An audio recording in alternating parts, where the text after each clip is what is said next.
Você já deve ter ouvido falar que no Brasil e no mundo, muitas pessoas vêm deixando de se vacinar por acreditarem em notícias falsas espalhadas principalmente pela internet, que alegam que vacinas podem causar várias doenças, como o autismo, por exemplo. É o conhecido movimento anti-vacina, que vem gerando muita polêmica, debates e até mesmo alguns memes. Participantes do movimento defendem a posição de que a decisão de se vacinar ou não é um direito individual de cada cidadão e que ninguém pode ser obrigado a se vacinar.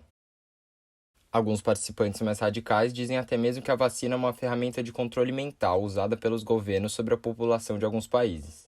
Muitos argumentos são usados pelos anti-vac, como são conhecidos os participantes do movimento.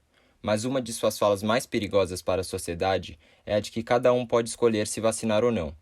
Por esta razão, o objetivo desse vídeo será demonstrar por que se vacinar é uma obrigação moral de todo indivíduo com a sociedade.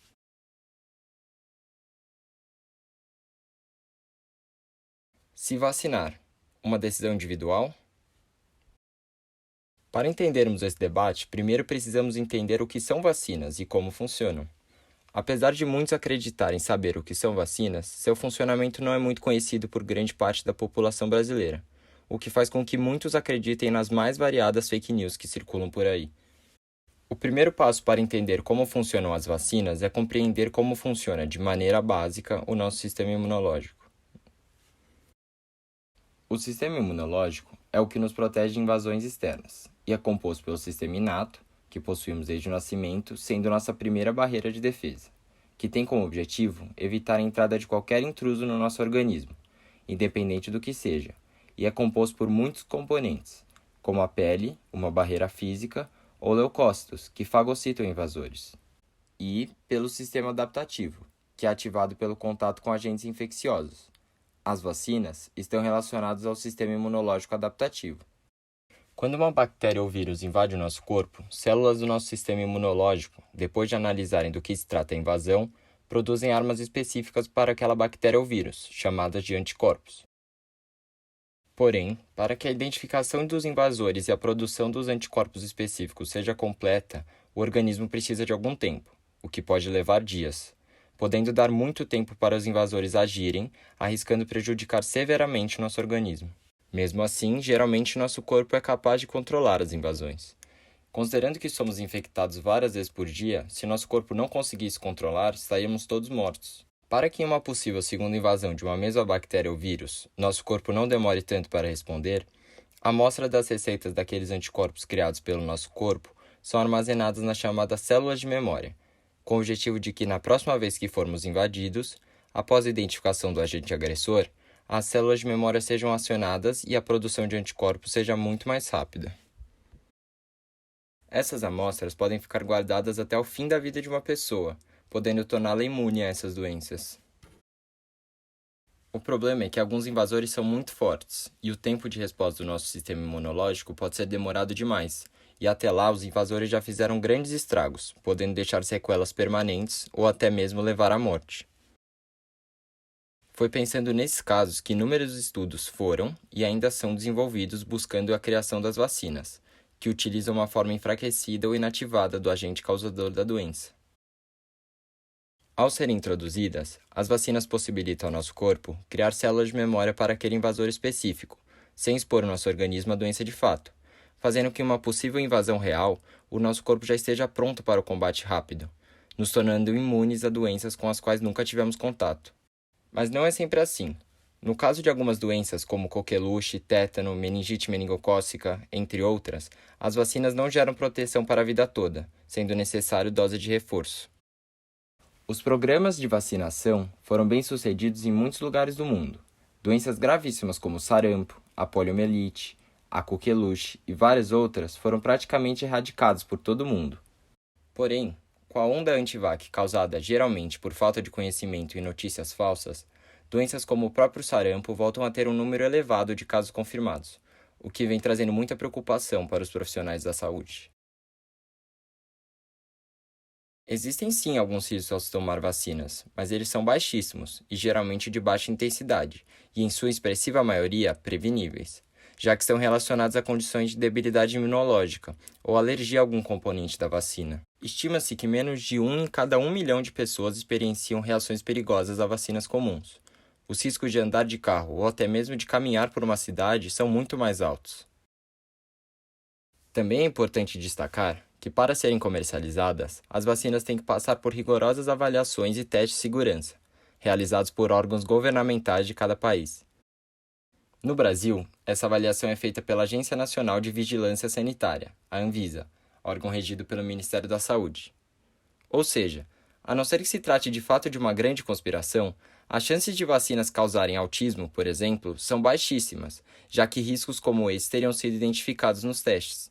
Porém, pela falta de informação, muitos acabam optando por não se vacinar ou a seus filhos, o que não afeta apenas a saúde daqueles que escolhem não se vacinar, mas a saúde de muitas outras pessoas, abrindo também a possibilidade de retorno de doenças já consideradas erradicadas. Para entender o porquê, é necessário entender um outro conceito, que é o de imunidade de rebanho. Após inúmeros estudos, chegou-se ao conceito de número reprodutivo básico, ou R0, que é o número estimado de pessoas que cada indivíduo infectado, em uma população formada apenas por pessoas vulneráveis a determinada doença, pode infectar durante seu período de contágio. O R0 é determinado por vários fatores, e existe um R0 específico para cada doença infecciosa conhecida. Por exemplo, o R0 do sarampo varia entre 12 e 18, ou seja, uma pessoa infectada pelo sarampo contamina de 12 a 18 pessoas durante seu período contagioso. Já o do atual coronavírus varia entre 2 e 3, um valor baixo se comparado ao do sarampo ou da coqueluche. Os principais fatores que determinam o R0 são o período infeccioso, ou seja, por quanto tempo uma pessoa contagiada continua infectando outras, a taxa de contato, que é a média de tempo que pessoas infectadas costumam passar com outras pessoas, e o modo de transmissão da doença, por exemplo, se aéreo, se pela troca de fluidos ou se pelo contato físico. Esses fatores são colocados em uma complexa equação matemática, que resulta no valor do R0. Quando um R0 é menor que 1, a doença logo deixará de existir. Quando um R0 é igual a 1, é provável que a doença permaneça estável na população, sem nenhuma grande epidemia, mas sempre presente. Já quando um R0 é maior do que 1, a doença se espalhará e há possibilidade de uma epidemia acontecer. O R0 é um dos principais indicadores para estabelecer um outro número muito importante para os profissionais da saúde, o limite para a imunidade de rebanho, que é a porcentagem mínima da população que deve estar imunizada a uma doença para que as pessoas não imunizadas também sejam protegidas, garantindo assim a imunidade do rebanho. Em geral, quanto maior o R0 de uma doença, maior a porcentagem da população que deve estar imune. Para o sarampo, essa porcentagem deve ser de 83% a 94% da população. Como recentemente a cobertura vacinal do sarampo vem caindo em muitos lugares do mundo, o sarampo começa a voltar a aparecer em locais onde antes era considerado erradicado, já que muitos países deixaram de atingir o limiar necessário. Isto porque uma parcela expressiva da população se recusou a se vacinar ou a levar seus filhos para se vacinar. A pergunta que deve estar sendo feita é: por que devemos obrigar os membros do movimento anti-vacina a se vacinarem se eles só estão colocando a si mesmos em risco, o que em tese seria seu direito? A resposta é que existem muitas pessoas que não podem se vacinar, por diversos motivos, por exemplo, indivíduos imunodeprimidos, como portadores de AIDS, bebês, que são vulneráveis a certas doenças até certa idade, entre vários outros. Então, ao não se vacinar, uma pessoa não coloca somente a si mesma em risco, mas todas aquelas pessoas que não têm a possibilidade de se vacinar e dependem do grupo para ter uma maior chance de sobreviver. Portanto, como defendido por Eula Biss, escritora americana e autora do livro Imunidade, se vacinar é um dos atos mais altruístas que nós podemos fazer. Um sistema que é baseado em pessoas voluntariamente usarem seus corpos para proteger outras pessoas vulneráveis. O problema é que a legislação brasileira, em relação à obrigatoriedade das vacinas, é muito vaga, e as punições aplicadas com pouca frequência, o que abre a brecha para o movimento anti-vacina se expandir, se baseando e disseminando notícias falsas, e prejudicando não só aqueles que escolheram não se vacinar, mas aqueles vulneráveis, que não têm opção de se proteger. Com essas informações em mente, é possível entender por que se vacinar não é uma escolha individual.